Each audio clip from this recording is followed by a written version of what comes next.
తాజాగా 2 ఇష్యూస్ మీ ముందుకు తెద్దామనుకుంటున్నాను.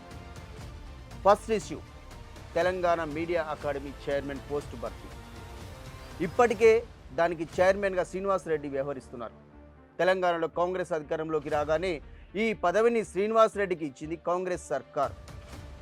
తాజాగా ఆయన పదవీ కాలం 2 ఏళ్లు ముగిసింది. మరోసారి ఆయన్నే నియమిస్తూ ఉత్తర్వులు జారీ చేశారు.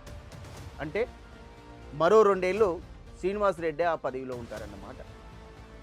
అంటే మీ పార్టీ అధికారంలో ఉండే 5 ఏళ్లలో 4 ఏళ్ళు తెలంగాణ మీడియా అకాడమీ చైర్మన్ పదవి ఓ రెడ్డి వ్యక్తికే అన్నమాట. ఇక్కడ సామాజిక సమానత్వం ఎడిపోయింది.